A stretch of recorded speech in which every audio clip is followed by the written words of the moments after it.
جس طرح کی ہماری اجتماعی ذہنیت ہے، ہمارا اجتماعی کیریکٹر ہے، اور ایک تو ہمارا اجتماعی کیریکٹر، دوسرا انکمپٹنٹ اور کرپٹ ادارے اور افراد، بڑا لیتھل کمبینیشن. تو ان دو کے نتیجے میں بد کردار ہوں، اور جنہوں نے مجھے مانیٹر کرنا ہے وہ مجھ سے بھی بڑے بد کردار ہیں. تو اس کمبینیشن کے نتیجے میں جو کچھ معرض وجود میں آنا چاہیے تھا وہ ہم دیکھ رہے ہیں. بہت بدقسمتی کی بات ہے، but it is a reality.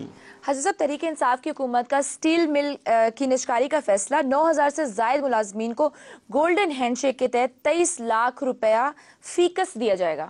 Us another tragedy ہے. مجھے لگتا ہے کہ میں کوئی شام غریبہ منا رہا ہوں.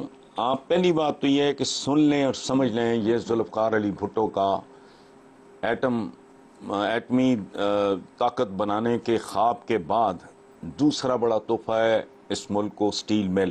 اور یہ مل نہیں ہے پلیز، یہ اس ملک کا اسٹریٹجک ایسٹ ہے. یہ ایٹم بم کی سگی بہن ہے، یہ نری مل نہیں ہے. It's a lot more than that. میں چند دن پہلے دیکھ رہا تھا اسد عمر کی تقریریں، یہ ہمارے موجودہ وزیر اعظم تقریریں، ہم یوں کر دیں گے وہ کر دیں گے، یہ وہ سارا کیا ڈھاکے تین پات کہانی سامنے آ گئی ہے. لیٹ می ریپیٹ، سٹیل مل صرف سٹیل مل نہیں ہے، یہ اس ملک کا ایک اسٹریٹجک اثاثہ ہے. ایک بات. اچھا، اور اسٹیل مل کو ان لوگوں نے کھایا جن کے میدے سٹین لیس سٹیل کے بنے ہوئے تھے. وہ لکڑ ہضم پتھر ہضم کا محاورہ ہم نے سنا ہے، وہ لوہا ہضم سٹیل مل نہیں کھا گئے. بہت پرانی بات نہیں ہے. when this mill was making money. اگلی اس سے بات یہ ہے کہ لوگوں کو نکالنے پہ بہت ماتم ہو رہا ہے. مجھے آج بھی ہنسی آتی ہے جب میں سوچتا ہوں یوسف رضا گیلانی جب پرائم منسٹر تھے تو ان کا جملہ میں بیان نہیں کر سکتا، میرا بلڈ پریشر شوٹ کیا تھا کہ اگر لوگوں کو نوکریاں دینا جرم ہے تو میں یہ جرم بار بار، گھٹیا فلم کا گھٹیا جملہ، اور نوکریاں اتنی دو جتنی ضرورت ہے. یہ ملازمتیں نہیں ہیں شجیاں، یہ بنیادی طور پہ سیاسی رشوتیں ہیں جنہوں نے پی آئی اے کو برباد کیا، بالکل، جنہوں نے اسٹیل مل کو برباد کرنے میں ایک رول پلے کیا، جنہوں نے آپ کا ریلویز کا بیڑا غرق کیا. یہ لاہور کارپوریشن ہے، جا کے پتہ کر لو، کسی کو کہو اس کا آڈٹ واڈٹ کرے. میرا خیال ہے اگر 10 بندوں کی ضرورت تھی تو انہوں نے وہاں 100 بندہ بھرتی کیا ہوا ہے. بنیادی طور پہ آپ لوگوں کے ساتھ دشمنی کرتے ہیں لیکن ایک امیڈیٹ گین ہوتا ہے. میرے حلقے کا بندہ ہے، 150 کوئی سٹیل مل میں گھسا دوں، کوئی میں ادھر گھسا دوں، وہ میں پی آئی اے میں گھسا دوں، تو اس کے نتیجے میں پورے کا پورا شپ ڈوبتا ہے. دس از واٹ ہیز ہیپنڈ. سو مجھے ذاتی طور پہ ان لوگوں سے ذاتی طور پہ کوئی ہمدردی نہیں، چونکہ میرٹ نہیں ہے.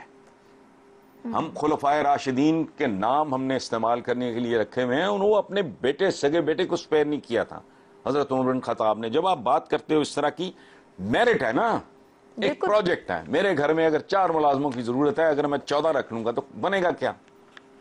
میس کریٹ ہو جائے گا.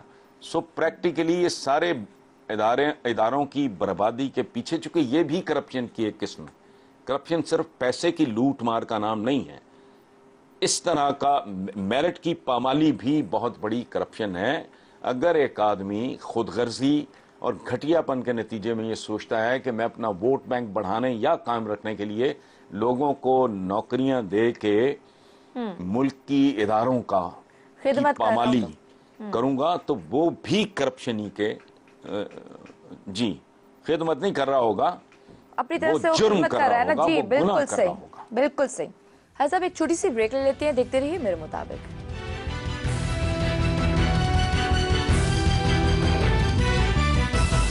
ویلکم بیک ٹو میرے مطابق. سب پنجاب کے صوبائی وزیر انڈسٹریز میاں اسلم اقبال نے کہا ہے کہ مارکیٹیں مستقل 7 بجے تک بند کرنے کے بارے میں ہم غور کر رہے ہیں. ابھی تو کورونا کی وجہ سے یہ ہے، لیکن اب وہ آگے مستقل 7 بجے تک بھی بند کرنے کے بارے میں غور کر رہے ہیں. یہ اسلم اقبال کے اسٹیٹمنٹ میں ایک ہی بات کمزور ہے اور فضول ہے. سوچ رہے ہیں، کیوں سوچ رہے ہو؟ کر گزرو.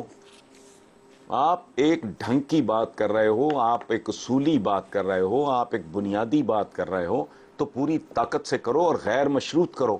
پوری مہذب دنیا میں اسی طرح ہوتا ہے. یہاں دن چڑھے یہ توندے نکال کے پہنچ جاتے ہیں اور پھر رات گئے تک مارکیٹس کھلی رہتی ہیں، جس کی بے شمار جس سے پیچیدگیاں جنم لیتی ہیں.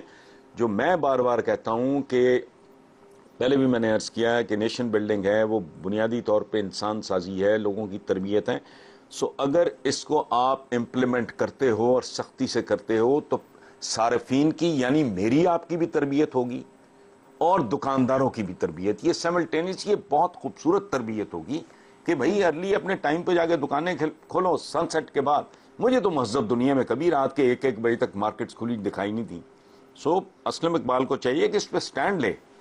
سوچ رہے ہیں 72 سال ہو گئے سوچتے سوچتے، کچھ کر کے بھی دکھاؤ نا. ابھی تک سوچ رہے ہیں، بات اچھی ہے، بہت مثبت ہے، بڑی کنسٹرکٹیو ہے، بڑی ہاں بہت اچھی بات ہونا چاہیے.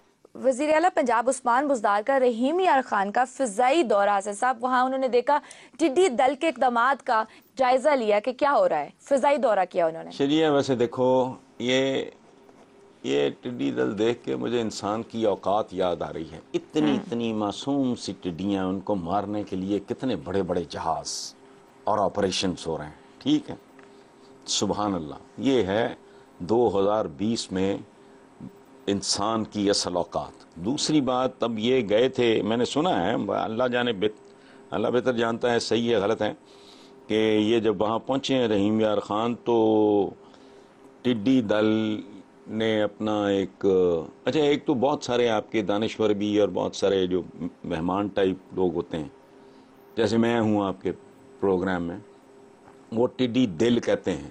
یہ ظالم عوام بھی کرتی ہے، عوام کی جنس بدل دیتی. جب کہنا ہو عام آدمی تو عام آدمی کرتا ہے، عام آدمی کہتا ہے. جب وہ جمع ہو جائے تو پھر وہ کہتی ہے اور کرتی ہے. سبحان اللہ. یہ ٹڈی دل کہہ رہے ہیں، یہ دل ہے. دل کہتے ہیں لشکر کو. ٹھیک ہے. بہرحال اصل بات یہ ہے جو میں نے سنا، اب یہ تو بزدار صاحب خود ہی بتا سکتے ہیں، کہ ٹڈی دل نے ایک وفد بھیجا کہ حضور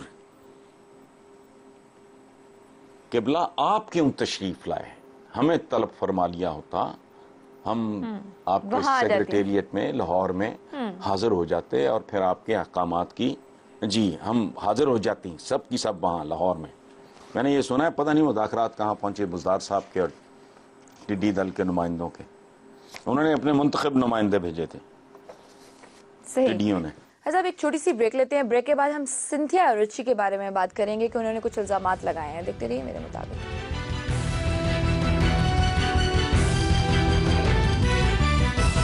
ویلکم بیک ٹو میرے مطابق. امریکن بلاگر ہیں صاحب سنتھیا رچی، انہوں نے پیپلز پارٹی کی اعلیٰ سطح قیادت پر بڑے سنگین الزامات لگائے ہیں.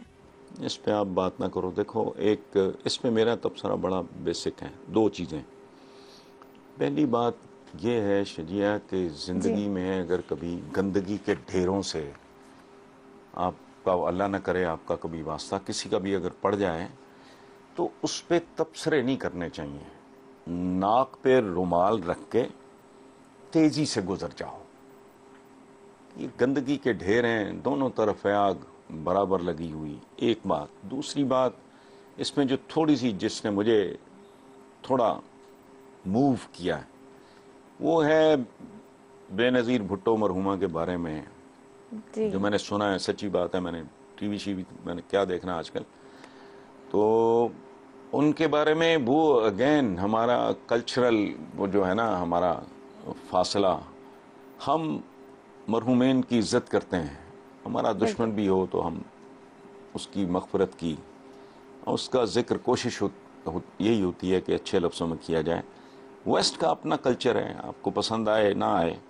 تو میرا خیال ہے یہ خاتون جو کوئی بھی ہیں اگر یہ بی بی کو بلا جاتی تو بہتر تھا، لیکن ظاہر ہے ان کی ایک اپنی دنیا ہے. باقی اس پہ تبصرہ گندگی کے ڈھیر پہ یا ڈھیروں پہ کیا تبصرے کرنے ہیں آپ. صاحب شہباز شریف کی گرفتاری کے لیے نیب نے چھاپا مارا، لیکن انہوں نے لاہور ہائی کورٹ سے اگلے دن ضمانت کروا دی 17 جون تک کی.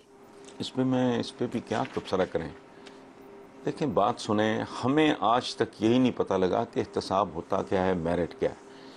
کیوں شہباز شریف